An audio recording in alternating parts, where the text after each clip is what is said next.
Well, there we go. Angelo here. Welcome to my channel. Welcome back, viewers of my stream. So, I just finished probably one of the last games that represented what gaming was from the early 90s to early 2000s. This is roughly 20 years of gaming, and it was David Hayter. That is awesome. Zangetsu was David Hayter. That is sick.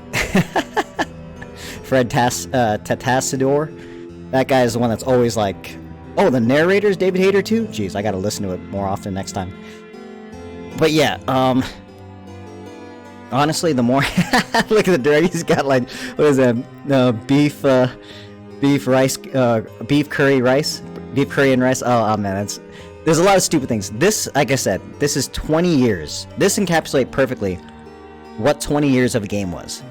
Back in the day, you would have to go out and rent a game. All of us were not very rich, and if you were rich, and you probably don't remember any games because you had every game. But this is the last type of game where you would go to like a Blockbuster or Hollywood Video or some sort of video rental place, and you would rent it, and then because again, we couldn't pay $40 to $50 to $60 was unheard of back then. It was only like $40 for a game, and that shit was expensive.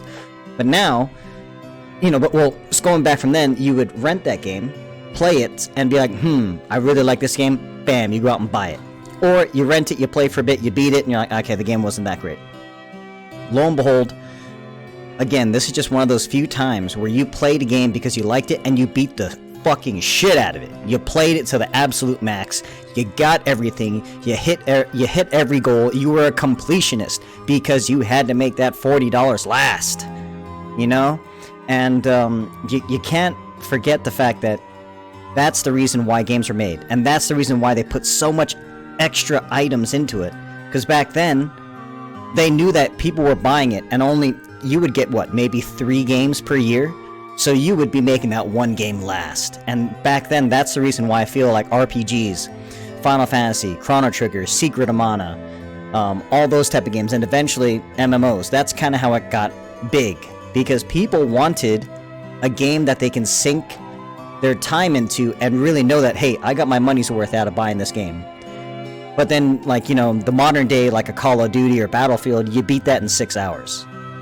So you just dropped $60 for 6 hours. You paid $10 per hour. Some people only get paid $10 an hour. So it hurts. Not to mention, especially, I believe nowadays, a lot of it, you always had to be online, so then you need an internet connection. Back then, you didn't need an internet connection, and it hurts. Okay, so this is probably the last game, dare I say, is complete. Well, I wouldn't even say it's complete, because I think they were still adding more onto this. Matter of fact, they still are. Like, I'm pretty sure they can take a lot of these characters, give them their own movesets, and put them into the game, and you can play as that character. I believe there's a vampire chick in this game. I forgot her name right now, Bloodfall or Bloodless, I think is her name. And she's just a boss, but you can play the whole game as Bloodless. And it's like, dude, that is awesome. So you can technically take every one of these characters and make them run through the game. And again, it sucks the fact that he cannot ever bring his characters back. This is Iga, the guy that created the Castlevania series. And he can never bring those characters back. Kind of like Shinji Mikami, he can never... Or Symphony of the Night? Okay, specifically Symphony of the Night. Maybe not Castlevania, but Castlevania Symphony of the Night. That's the one he made. That's why there's so many similarities between this game and Castlevania. Yeah, Metroidvania, Igavania, basically. And, I mean, if I had to even grade this or review it, I just had to say, if you're a completionist, and if you want a taste of what it was like to be a hardcore gamer back in the 90s, early 2000s, when, like, PlayStation was king, PlayStation 2 was king, this is the game right here. I can't say that it's really hard. It will be hard if you don't level. It will be hard if you think you can just run through the game. I died a couple times just because, like, you gotta know what you're doing a bit. You gotta learn some moves. You gotta dodge. You gotta jump. I mean, I do some stupid shit where I stand there, and that's why I like the, what is it? Welcome Party? I think it's called. I can't remember, but it's the one where the portraits spin around you. It's kind of like Virgil's spiral swords, and I really like that attack. And I eventually just kept with that the whole time. Of all the other moves, too, like the explosion, I think is Bull-Eyed Blast. It just hits so fucking hard, man. That's like a fist. And there is a fist move, which is like heavy metal, or it's like a big fist that punches forward. But now this thing boom, explosion, and it's anywhere from like 3 to 500 if you get a crit. And it's just too good. And then, I like how the fact that there's a Chrysogram and the Heaven Sword. Nowhere near as strong as the Chrysogram and the Heaven Sword from Castlevania Symphony of the Night. That was also really cool. If you got to see that scene, I'll try and put that in here later, maybe at the very end. It's the fairy and Miriam. She'll play the piano and the fairy sings. And they actually did the tracks both in English and in Japanese. Amazing. Attention to detail. Ability to switch back and forth between English and Japanese at any time. Oh, man. This is a good feels game. I'm gonna tell you right now. It's a really good feels game. And what's crazy is that I saw when I first started this one, I could play the whole game as Zangetsu. I wonder if there's any difference to it, or is it going to be kind of similar how they did it with Symphony of the Night, where you can play as Richter, but Richter had the old Castlevania stats, so he's as strong as he is in the beginning, which is he's pretty damn strong, but he can't get any stronger. Does that make sense? You know, he can Hydro a god as a way to victory, or he can go Holy Cross, and yeah, there, that's Bloodless. You could play as her in the game. You just got to create a new game file and type in Bloodless, and you get to play as Bloodless. That's so cool, because in the original Symphony of the Night, there was a code where you go to the names and you type in Axe Armor, and then you get to play as the game. It goes like, he goes, what? And then you start the game and you play as the Axe Armor Alucard, just stomping around everywhere. That's pretty cool. And not to mention, there's also that one dude that looks just like Alucard. Alucard or Dracula. His name is like, he's like, call me OD, and all I can think is like, original Dracula, like Orlac or Orkul Dracul. My name is Orlac Dracul, but you may call me OD. I oversee this library, Miss... It's like, come on, I know who you are, buddy. Oh, there he is. Matter of fact, there he is right there. She's bumping his chair up. Okay. Oh, I guess if I did the high jump, I'll smack him. Okay. Yeah, because you could do that too. I think the old librarian or something like that. In the original Castlevania, you would just jump up and down. He'd be like, ah, ah, ah. What? Now stop drinking so much goddamn tea. In honor of awesome grandma and vampire killer. Wow. Damn. Look at that. That's pretty cool. That's pretty cool. Nice. Are these like the first people to beat the game? They got to like have their little saying at the end? Yeah, he would drop items? Yeah, what was he, the librarian, right? Man. Yeah, and man, to me, I don't know if you guys know, whenever I typically do my retro reviews or just reviews on video games in general, I usually doing it when everything's still fresh in my mind after I beat the game and I'm running through the credits. That's exactly what I'm doing right now. And dude, this game is just, if you are a completionist, this is the game for you. If you are a person who loves unlockables or things that unlock as you beat the game, this is the game for you. If you're a person who wants to test some fucking recipes with food, this is also the game for you, but you just can't go out to the dungeon area or the castle and kill the monsters and cook them. You have to go to the grocery store and like get the ingredients. But basically the same thing's happening here. The cooking element in this game, great. I spent a lot of time on that. Now, if I just rushed through this game and didn't do any of those things, now here's the cool thing. Everything is all connected. So you would think by eating something like that, you just up your health or whatever, or you'd use heals. I like the fact that eating can heal you, but on the first time of using it, you get a bonus, and the bonus, like I'll try and cut in right here, you can see all the extra bonuses I got on the bottom right, where you could see all the extra bonuses I got. But then on the left, it'll show you as you highlighted things. If you eat it for the first time, you'll get like plus 20 HP, or 1 strength, or 2 luck, or things like that. Oh, these are the backers. Gotcha. Yeah, because this, I think, was a crowdfunded or Kickstarter type game, and sadly, Mighty Number 9 didn't turn out very well, but this game came out amazing.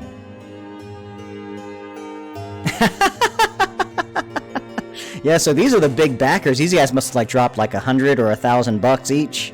And then they got in here. There we go, dude. And in a way, it's making me sad because I know that there's not going to be very many games. Yeah, we're not going to see games like this anymore. This is it. If you ever wanted to see and feel once again what it was like to play a game where you knew was complete, or I mean, as complete as it can be, because, you know, we're in the modern age where we can actually get DLC for free, mind you, because a lot of stuff's for free. Not all of it, but some of it. And the great majority of stuff is free, and I will admit, I'm still tempted to go back to the game, because I feel I might have missed something, or now I can even try the game playing as Zangetsu to see if anything's different. And I know, obviously, he's going to play different. He's going to have, like, a chain, he has, like, a different jump, he has counters, like... Now he's specifically a katana user. Oh yeah, definitely. And then if there's a new game plus in this too, I guess I'll find out in a second. I'm still, as you can see here, we're still just running through the credits, but... That just goes to show you, look at... these are all the backers, dude. Look at how many people were like, dude, I want a Castlevania Symphony of the Night game. And this guy no longer works for Capcom. Or not Capcom, Konami. He doesn't work for Konami anymore. And Konami basically dropped the whole Castlevania series. So it's like, what can we do? And it's like, well, we can get all these people right here that want to potentially help us out. And here we go. And look at all these people that helped contribute to making this game. That's awesome. That really is. And again, I don't know, is this... If you want a game that actually is nostalgic and actually brings back good gaming and good, just pure gaming, how about that? Not games as a service, but just pure gaming. You can just sit here and play the game. This, I think, is one of the only ones that you're going to get it from. And even the music. The music's solid, too. It definitely gives me a feel of the classic Castlevanias as well. But damn, I'm glad that there's this much emphasis and just people that enjoyed the game this much, that this many people are in it. They're in it to win it. And the question is, like, how many more people do they need to either keep updating this game, which honestly I'm not opposed to. If they want to keep on updating the game and adding more free content, etc., or even a DLC for $5, dude, do it. They want to expand the castle, do it. Because it's a hell of a lot harder to get the thing off the ground if you're going to try and create something new. We already know what this is, just be like, oh shit, it came back again, we gotta do this, and, you know, go from there, but...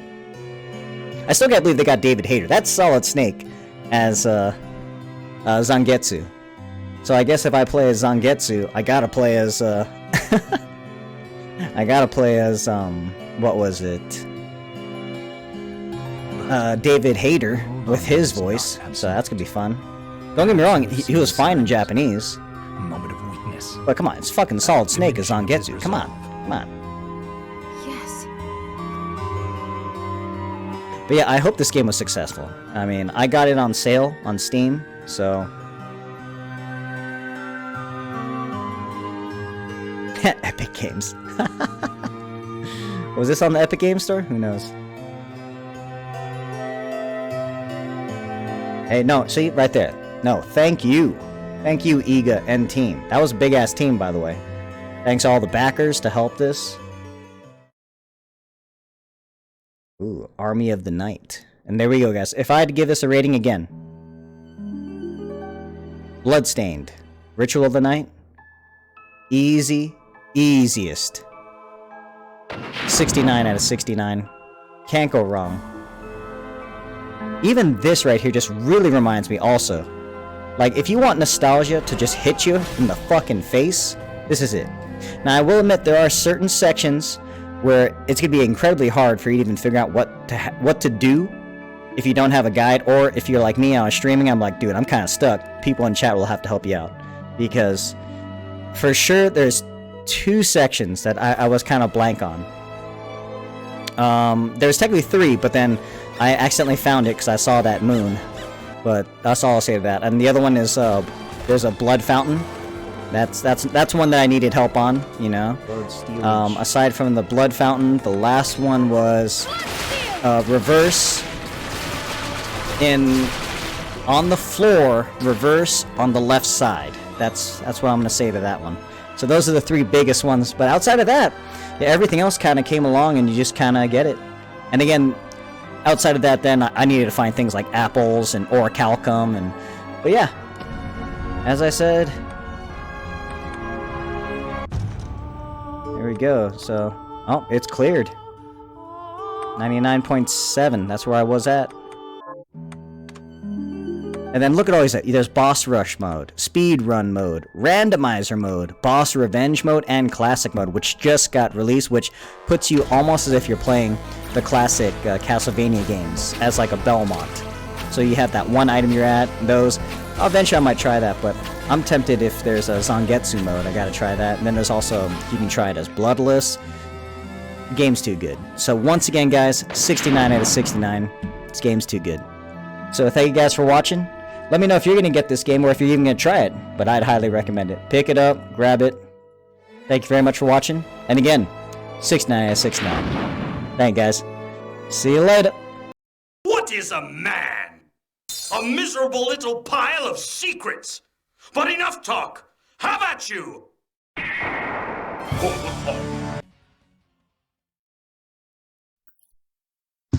Freeze! Who are you? What are you doing here? Hold your fire! I'm a human!